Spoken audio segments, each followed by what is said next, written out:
Welcome to the Whiska Chicks podcast, where Amy and Suzie are two sisters that banter about random, relatable topics. What is a Whiska Chick?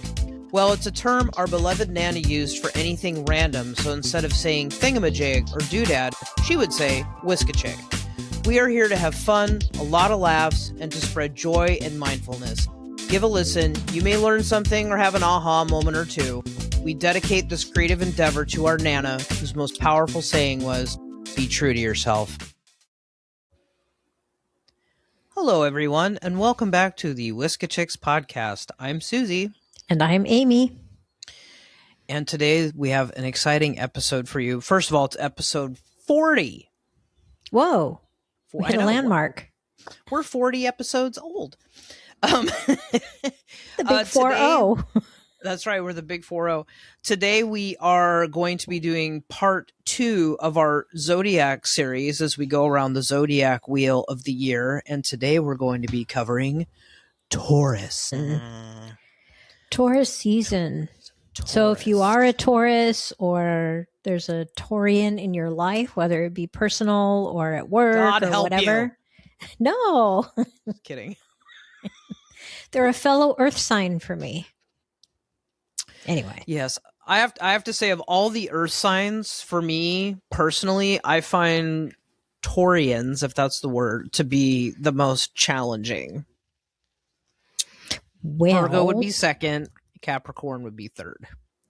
So probably because, and we'll talk about this when we get to Virgo, but Taurus is a fixed sign, meaning they're stubborn as hell.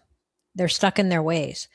Virgo is a mutable sign, meaning they're flexible and adaptable, that sort of thing. So maybe that's why you have a difficult time with Taurians. It's the stubbornness. Your Aryan fire clashes with the Taurian stubbornness. Well, it does. I mean, because Aries has stubborn qualities as well, but there's a difference between, and just look at their symbols, between being the ram and the bull.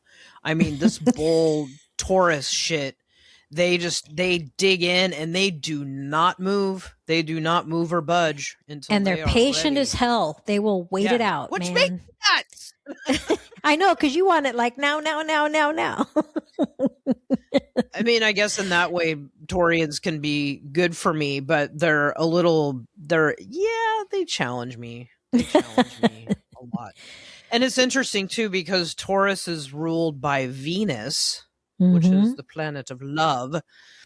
And then Aries is ruled by Mars. So you'd think like they would be, like that love mix of good. So, I mean, I've had significant people in my life that are Taurian. Is it Taurians? I think it's a Taurian. I don't know. If it's not, it is now. It's a Taurian. I feel like because I just made that up. I don't think I made it up, but if I did, I did. Anyway. I think it is a Taurian, because you wouldn't say Aries is. You'd say Aryans, right? Aryan, right? Yeah, but you wouldn't say Virgoan. You'd say Virgos. I don't know. Whatever. True. Taurian. I guess it's situational. Potato. For the sake of our sanity, we'll just call them Taurians. So okay. Anyway, yeah. So Taurus represented by the bull. I mean, now good qualities about that are, they can be steady, steadfast, reliable. But when I say that Taurians go at their own pace, I really mean that with all my heart, because they will not do anything that they don't feel comfortable doing. They will not move unless they feel comfortable moving, which can, work. I'm trying to be polite here. It's hard for me. Being an Aryan, no. It's hard for me. Well, if you think about it, so they're the second sign of the zodiac, right? Taurus season is April 20th to May 20th. And if you think of the zodiac as a journey, so the Aries are the first part of the zodiac. Tauruses are the second. So as we go through the different signs, one after the other, they each bring something to the table that the one before it did not. So they kind of complement each other, and at the end of the day, we need all of the signs to bring their strengths to the table, because they will possess something that the other does not. So, Aries is the pioneer. They're out pioneering and discovering new lands and all that. And then Taurus comes in and settles and cultivates it. Aries like to get out there and trailblaze, but they don't want to sit down. They don't want to be patient and settle it and cultivate it, whereas Taurus does. So Taurus comes in behind Aries and adds that quality. So it's kind of an interesting thing to kind of see the zodiac like that. Each sign will bring something different each time we move through the different seasons. So, well, right. And then, we talk about, there's so many aspects of your natal chart that make up who you are. I am not just an Aries. You are not just a Virgo. I mean, we have so many aspects in there, being the big three, as you call it, your sun, moon, and rising or ascendant, however you want to call that. Like my moon and my ascendant is in Pisces, which I've been told is actually a really good mix, because that can kind of cool down some of my Aries things and let my quench your fire. kick in. Exactly. And I'm soft and squishy on the inside. I'm not just all like, "Arr!" Are you laughing because I'm soft and squishy physically too? Is that why you're laughing? No. Like Pillsbury Doughboy? Like, no. Have I ever told you that joke? Have I ever told you that joke about what does the Pillsbury Doughboy sound like in France when they poke him? No. When they poke him, he goes, "Ha ha."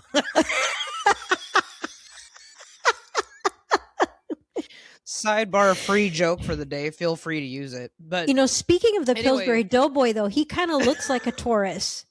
Tauruses are known to be kind of thicker and like they have bigger necks. They actually, that sign actually rules the neck and the throat, and the kind of the whole cervical area of the body, and they're known for their sturdy, kind of thicker frames and structures, and the Pillsbury Doughboy, although squishy, is kind of looks like that. He's kind of down to earth and thick, and I don't know. Okay. Anyway, I mean, when I look at the Pillsbury Doughboy, I just see a miniature version of the Stay Puft Marshmallow Man. Well, he's kind of Taurus looking too. I think they're, or Michelin Marshmallow Man, however you want to look at it. But anyway, you were saying, and I think this is interesting because you're already a sun sign, Virgo, earth sign, and you're mutable. Is that what you said? Yes. And then you said you have a Taurus moon, so you have that. So what is that like?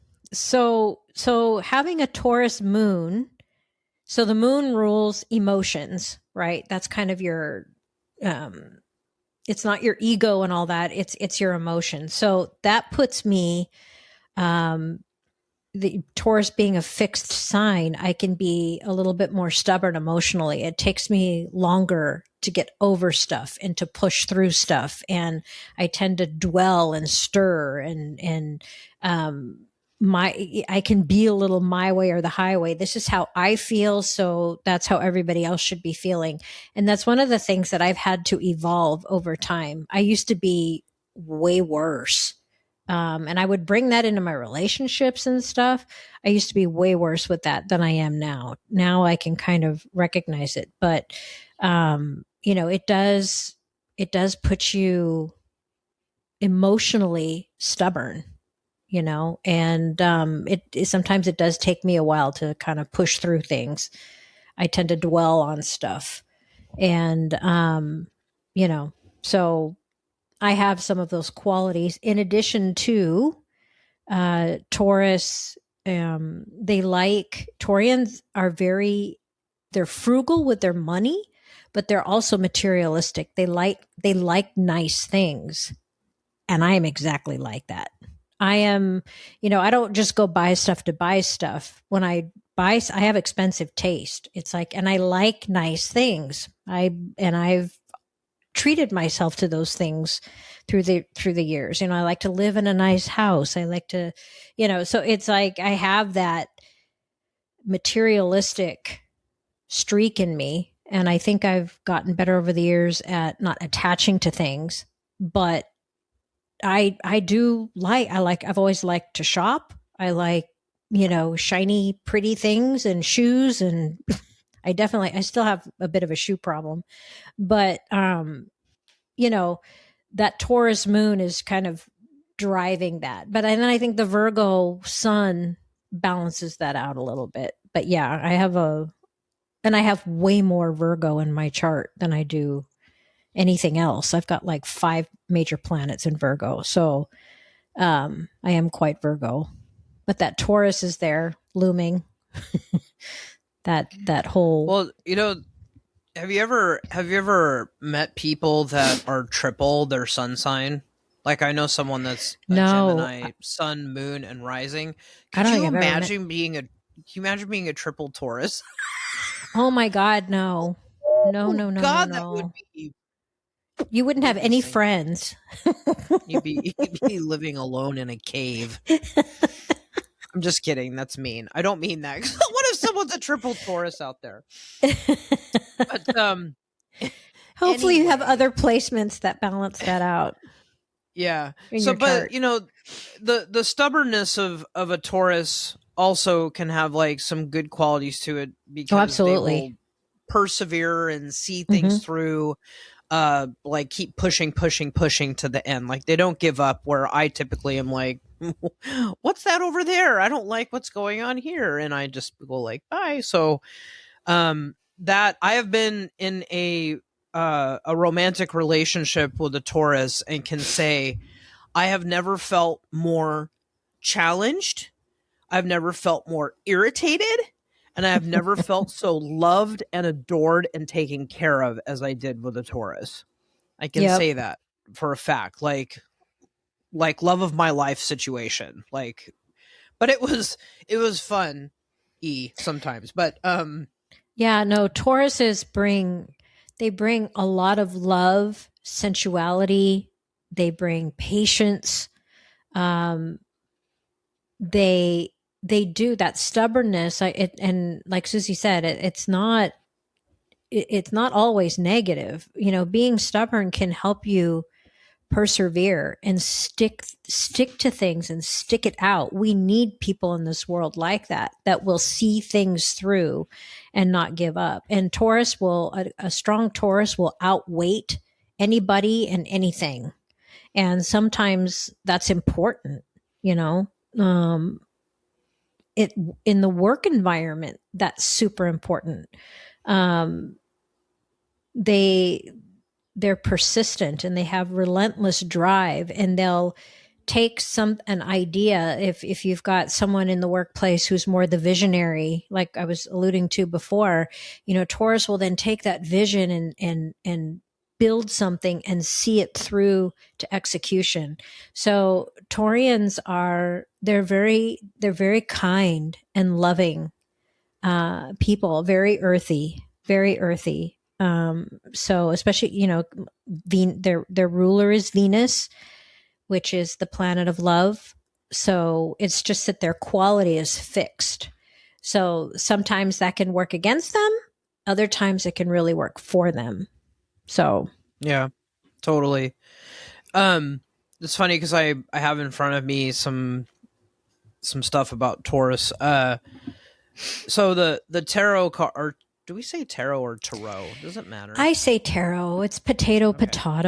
I don't like saying tarot. It sounds weird to me. Anyway, tarot makes me sound fancier than I will ever be. But anyway, in the major arcana in the tarot deck for Taurus is the Hierophant. Is that Hierophant. How you say that? Mm-hmm. Hierophant. Hierophant. Hierophant. Yeah. Don't ask me to spell that. And if you've never seen this card, when you lay eyes on it, it's actually pretty powerful. But anyway, I was reading the description of the card, and I was just like, You know what? This kind of sums up the Taurus thing, and then my screen went blank. Isn't that fun? I guess I didn't pay the internet bill. Well, the Hold on a Hierophant second. is symbolic of order and structure, higher thinking. So that's very typical of a Taurus. So Tauruses they build structure.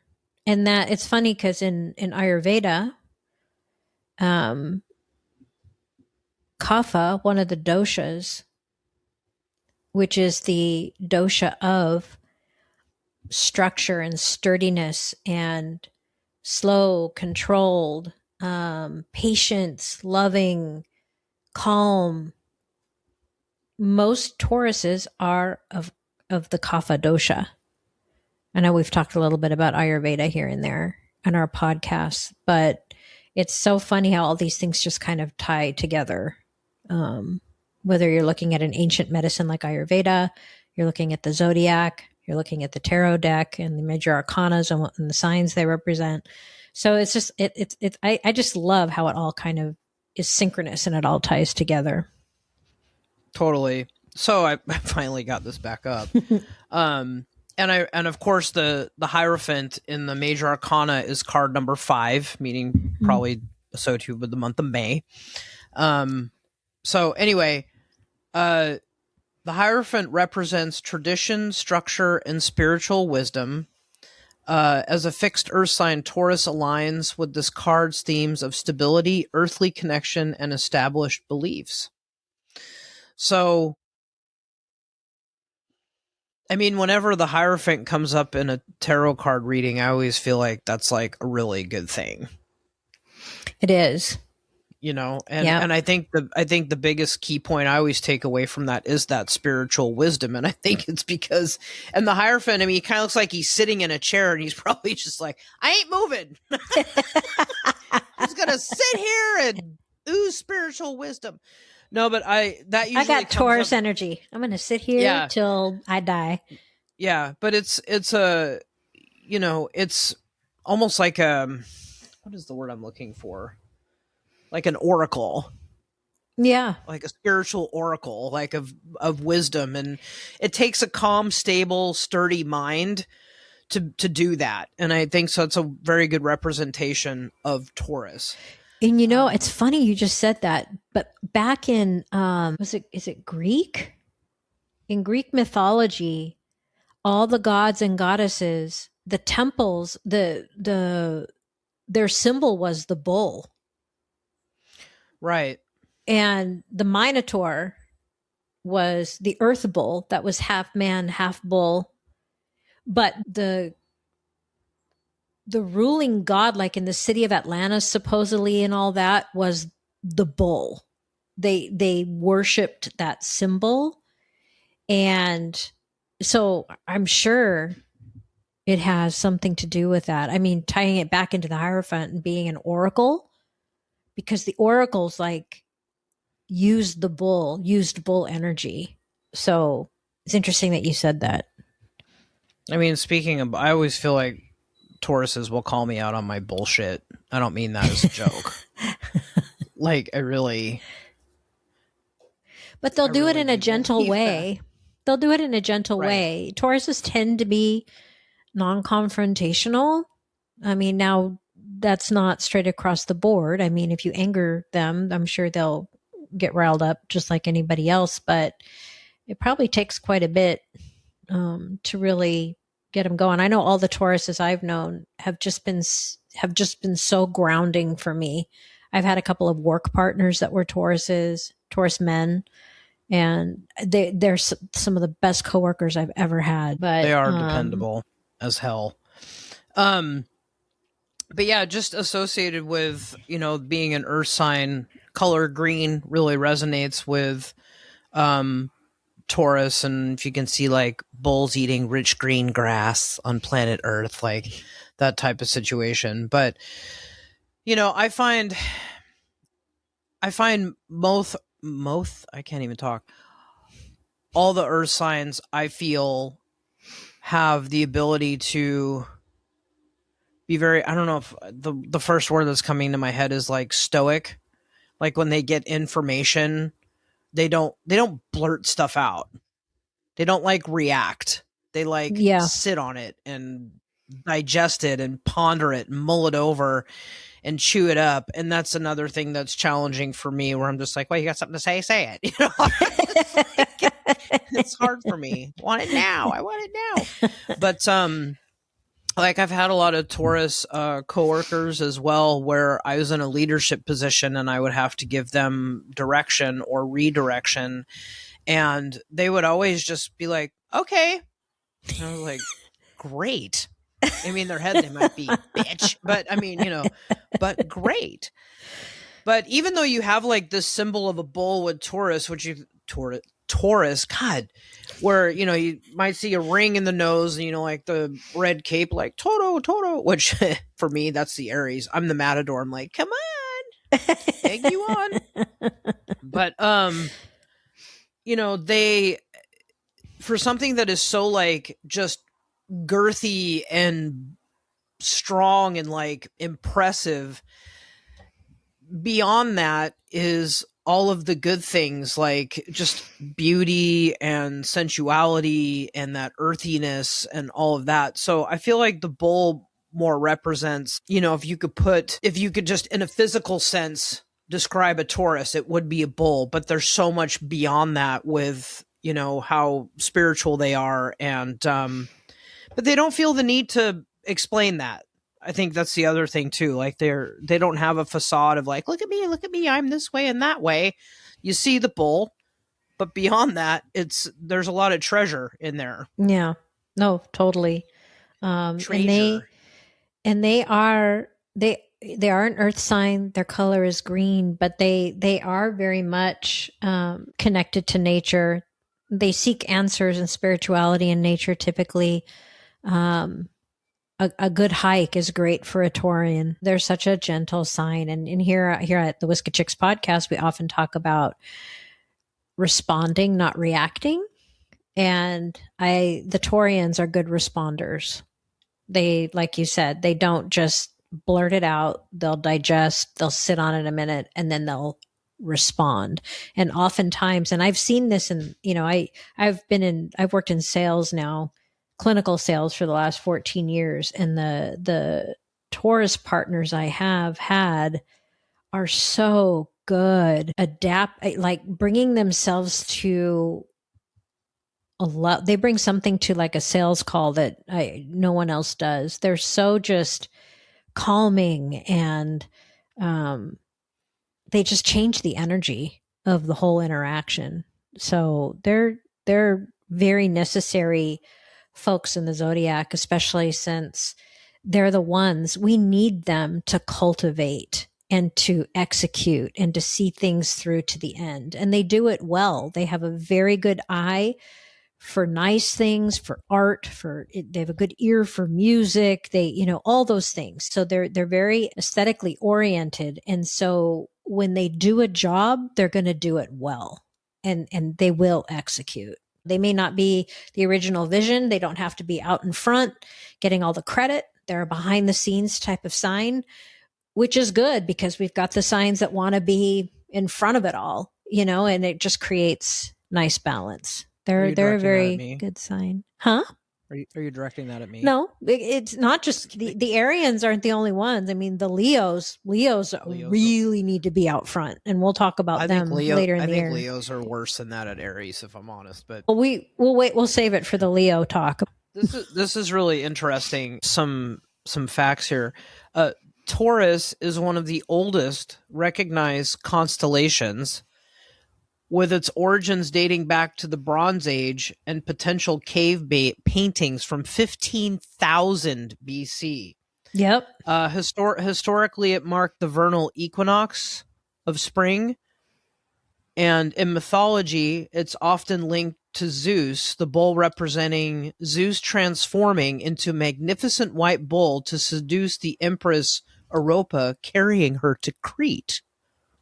Ooh la la. Well, remember I mentioned the city of the Atlanteans and in Greek mythology and the gods and goddesses, and the bull was the symbol. That was their thing, you know. So yeah, and we all know that those ancient civilizations used constellations. They used the zodiac. I mean, the zodiac isn't something that we just, made up, a few decades ago just for entertainment. I mean, the constellations and the zodiac and the equinoxes and the all it has been used for, ancient civilizations, and I've watched programs where these ancient civilizations, they have no way of communicating with each other, none, and yet they all practiced the same things. They all looked at the same things. They were all watching the zodiac and the calendar, and they followed the constellations. Even the pyramids are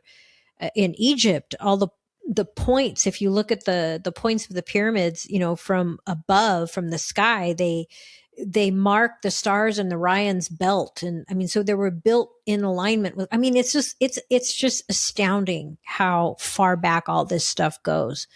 So there's really, for me, there's always merit to it.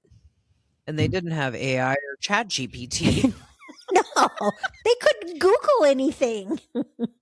I was thinking, when I knew, not that it's directed at astrology, because I know it has way more to do than mythology, but when I knew that I was really going to be into that stuff at a very young age was when we watched Clash of the Titans. Oh yeah, I love that movie. I love all the Greek mythology stuff. Even though Bubo was my favorite in that movie. Oh, Bubo the owl. I remember. I liked all those little clicks and stuff. And for those of you who are way younger than us. Yeah. It was 82? Something like that. 82 or 84 that movie came. Not the remake one. Yeah. Harry Hamlin. That's him. That's him. Harry Perseus. Harry Balls. Just the kidding. Kraken used to scare the crap out of me, though. Unleash the Kraken. I was actually more afraid of Medusa, but oh yeah, her too. She was pretty bad, but sad love story. The thing is that not the remake of the movie, the OG Clash of the Titans. Right. That's how you know you're becoming vintage, is when there's remakes. Even thinking back gazillions of years, like you were just talking about, to navigate anything on land or sea, they would use the stars. Yep. That's how you knew where you were on planet Earth, was the freaking stars. There was nothing fancy about it. It's all based on stuff that's exist in the skies for, as we said, I mean, remember that BC is before Christ. 15,000 years before Christ. So that's a long time ago, people. I'm just saying. Yes. I'm just totally saying. Well, before we wrap up here, I know it's a fun thing I like to do is rattle off some famous Taurus people. So Taurians. You can be like, oh, yeah. So you can be like, I didn't know that. I try to give a good mix. So, and anyway, her birthday was yesterday, but Adele is a Taurus. George Clooney, Jerry Seinfeld, Barbara Streisand, Channing Tatum, Al Pacino, Kelly Clarkson, Cher is a Taurus. Cher.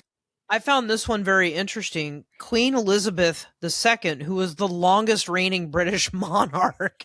Girlfriend, stuck it out like a Taurus. Yeah, she killed it. David Beckham. Oh. Adolf Hitler. What? Need I say more? Stubborn. And William Shakespeare. So that's the funsies there. Yeah. Michelle Pfeiffer. Michelle Pfeiffer. Are you looking up more? Oh, I have a couple that you didn't. Audrey Hepburn was a Taurus. Okay. Well, I'm not going to read all of them. I was just picking. Reggie Jackson. No, I just had a couple that you didn't have. People even know who he is. I had Cher though. No, I had all those. I was just picking and choosing. Oh, okay. Sorry. Wouldn't be like, I was just being, picky. Anyway, but it's also interesting that I hate to bring this up, but like to say that Hitler is a Taurus, he was born on April 21st, which I thought his birthday was April 20th, but it's actually April 21st. So he's kind of a cusp, but he's a Taurus. But I think we can all say that he's stubborn. So we can all say that. And we can also say that, with each zodiac sign, there are ways to be exalted within the sign, and there are detrimental characteristics that can come forward too. So I think we can safely say that Hitler was not exalted within his Taurus characteristics. Anyway. No, not at all. Not at all. Anyway, well, let's wrap this Taurus episode up in a nice little package. Do you have homework or? No, other than if you have a Taurus in your life, maybe go up to them and thank them for being who they are. Maybe think about the qualities we've talked about and maybe identify a few things that this Taurus in your life, whether it be work or personal, that's done for you, and thank them for it. Acknowledge them. It'd be funny if the homework was like, just as you're going about your day, just ask random people if they're a Taurus and find one. And just say, happy Taurus season. You've got until May 20th to do that. Yeah. If you want to find a Taurus, have a new Taurus friend. Or maybe you have a friend you didn't even know was a Taurus. Anyway. All right. So that ends part 2 of the Zodiac Wheel, the Taurus episode. We hope you learned something today about the beautiful sign of Taurus, because all the signs are beautiful. They are. Even though Aries is the best. Just kidding. Kidding, not kidding. Anywho's, thank you so much for being with us today. We really appreciate it, and we know what old Nana would say. Be true to yourself.